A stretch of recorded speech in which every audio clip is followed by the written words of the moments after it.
Friends, welcome to my channel. और आज मैं आपको बताने जा रही हूँ कि अगर आपके घर में बच्चे छोटे हैं, 2-2.5 साल की एज के हैं, टॉडलर एज है, या आप उन्हें पढ़ने जाने के लिए घर पर ही तैयार कर रहे हैं, तो मैं उसके लिए आपको बताने जा रही हूँ कुछ तरीके जिससे आपके बच्चे पढ़ाई में इंटरेस्ट लेने लगेंगे। आपको भी पढ़ाना उन्हें काफ़ी ईजी हो जाएगा। जी हाँ, जब भी आप अपने टॉडलर एज के बच्चों को, या फिर जो बच्चे स्कूल जाने वाले होते हैं, 2-2.5 साल की जो एज होती है, उसमें आप उन्हें किस तरीके से पढ़ा सकते हैं जिससे वो पढ़ाई में इंटरेस्ट लेने लगे, वो तरीके बताने जा रही हूँ। जी हाँ, जो इस एज के बच्चे होते हैं, उनका जो माइंड होता है वो काफ़ी तेजी से डेवलप हो रहा होता है। उनकी जो मेमोरी होती है वो भी पिक्टोरियल मेमोरी होती है। वो हर चीज़ को पिक्चर के थ्रू समझना ज़्यादा इजी लगता है उन्हें। तो आप जब भी उन्हें पढ़ाएं तो पिक्चर की हेल्प से पढ़ाएं। ये जैसे वो अपनी छोटी एज में किस तरह से अपनी चीज़ों को क्लियर करते हैं। जैसे उन्हें फैमिली मेम्बर्स के नाम तो नहीं पता होते, लेकिन फिर भी वो उन्हें पहचानते हैं। कैसे? अपनी मदर को वो कैसे पहचानते हैं जबकि उन्हें अपनी मदर का नाम नहीं पता है? फेस के थ्रू। जी हाँ, तो पिक्टोरियल मेमोरी होने की वजह से वो हर चीज़ को पिक्चर के थ्रू समझना ज़्यादा ईजी उन्हें लगता है।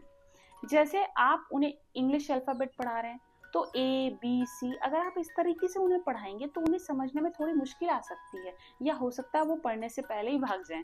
तो आपको क्या करना है कि एक ऐसी बुक लेकर के आनी है जिसमें पिक्चर्स बनी हो। जैसे आप उन्हें एग्जाम्पल, मेरे पास ये एक बुक है, मैं उन्हें पढ़ाऊंगी ए फॉर एप्पल, तो वो ए पहले नहीं समझेंगे। पहले वो ये देखेंगे कि एप्पल है, तो एप्पल किससे है? ए से। तो ए फॉर एप्पल आप ऐसे समझ सकते हैं कि एप्पल फॉर ए वो समझ जाएंगे।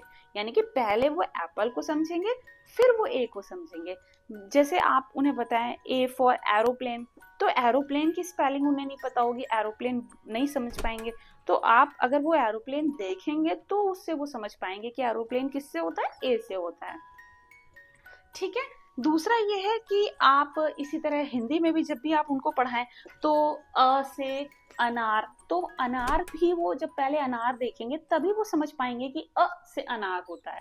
जैसे आप उन्हें आम दिखाएंगे तो आम से वो समझ पाएंगे कि आम किससे होता है? आ से। तो मेरा कहने का मतलब यही है कि आप जो कुछ भी इस एज ग्रुप के बच्चों को पढ़ाएं तो पिक्चर की हेल्प से पढ़ाएं। दूसरा जो मेरे पास तरीका है वो ये है कि जब भी आप उनको पढ़ाएं तो लगातार किसी भी चीज को ना पढ़ाएं। आप उन्हें कोई भी चीज गा गा करके, जैसे छोटे बच्चे होते हैं तो वो लोरी सुनना ज्यादा पसंद करते हैं, उसी तरह आप जब भी उन्हें पढ़ा रहे हैं, कुछ भी अल्फाबेट पढ़ा रहे हैं या हिंदी वर्णमाला पढ़ा रहे हैं, तो आप उन्हें गा गा करके पढ़ाइए।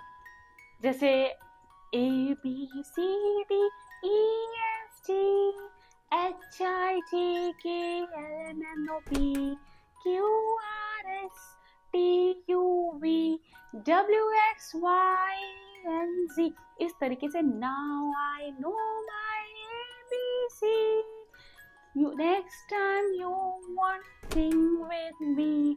इस तरीके से जब आप उन्हें गा करके सुनाएंगे तो वो भी, उन्हें लर्न करना काफ़ी इजी हो जाएगा, क्योंकि वो आपके सिंगिंग प्रोसेस को काफ़ी पसंद करेंगे, इंटरेस्ट लेने लगेंगे। उन्हें ये नहीं लगेगा कि पढ़ाई कोई बहुत बड़ी चीज़ है, फिर उन्हें अच्छा लगने लगेगा, वो आपके साथ टाइम देंगे, आपके साथ पढ़ना चाहेंगे। तो आप उन्हें गा करके पढ़ाएं। थर्ड है, आप कोई भी चीज़ जब उन्हें पढ़ाएं तो कॉपी लेकर के, या आप उनको प्रॉपर एक टाइम उनका अगर लेंगे तो वो नहीं बैठ पाएंगे आपके पास। आधा घंटा या 1 घंटा आप सोचे कि वो आपके साथ बैठ करके पढ़े, तो अभी इतनी जल्दी वो टाइम इतना नहीं दे पाएंगे। तो आपको क्या करना है कि जब भी आप उनको पढ़ने के लिए बैठाएं तो आपको इस तरीके से नहीं, आप नॉर्मल जब वो खेल रहे हो तो आप उनको खेल खेल में ही पढ़ाइए। जैसे आप उनसे ये कर सकते हैं, आप एक कुछ एक्टिविटी ऐसी कर सकते हैं जिससे वो जल्दी लर्न कर सकते हैं। जब भी आप कुकिंग कर रही हो या घर में आप नहीं टाइम बैठ करके बच्चे नहीं पढ़ रहे हैं, तो आप जैसे उन्हें कुछ एक्टिविटी के तौर पे कुछ पोटैटो दे दीजिए, टमाटो दे दीजिए, तो वो उसको बोलिए कि काउंट कर करके आप किसी भी बास्केट में रखो, तो वो ऐसे बास्केट में भी रखते जाएंगे और साथ ही साथ उस चीज़ को वो लर्न भी कर लेंगे। या फिर जैसे आप अपने डेली के काम करते हैं, जैसे एक एक्टिविटी, आप जैसे कोई कपड़े हैं फैला रहे हैं, तो आप उन्हें, अपने बच्चों को दें कि ये काउंट करो कितने हुए, 1 2, तो इससे उन्हें काउंटिंग में इजी रह जाएगा। या फिर आप कोई कलर भी अगर बच्चों को आइडेंटिफाई कराना चाहते हैं तो आप ये पूछ सकते हैं। और ऐसे कई सारे टॉयज भी आते हैं जो बच्चों को कलर आइडेंटिफाई करने में काफ़ी हेल्प करते हैं। तो आप इस तरीके से, मतलब कहने का ये तरीका है कि आप उनको बैठ करके प्रॉपर एक टाइम मत अभी लीजिए उनसे इतनी जल्दी, आप उन्हें खेल खेल में ही पढ़ाइए। ठीक है। तो इस तरीके से फिर इसके अलावा आप क्या कर सकते हैं, आप कुछ एक्टिविटी भी ला सकते हैं जो बच्चों को लर्न करने में काफ़ी ईज़ी रहती है, या स्टेयर्स पे जब आप चढ़ रहे होते हैं। तो कहने का मतलब है आप इस तरीके से उन्हें पढ़ाइए, और बस यही अभी तरीके आप थोड़े बहुत यूज़ करिए, तो देखिएगा इस तरीके के जो प्रोसेस जब आप यूज़ करेंगे, इस तरीके से जो आपका जो पैटर्न है पढ़ाने का, उससे बच्चे इंटरेस्ट लेने लगेंगे, और धीरे धीरे जब वो इसके यूज टू हो जाएंगे, खुद ही उन्हें पता चल जाएगा कि हाँ क्या पढ़ाई है या ऐसा, तो वो आपके साथ टाइम लेने लगेंगे। तो कैसा लगा आपको ये वीडियो? बहुत छोटा सा था, लेकिन आई होप ये काफ़ी हेल्पफुल होगा आपके लिए। चलिए आप ज़रूर अपने बच्चों के लिए ट्राई करिएगा। Okay, bye friends.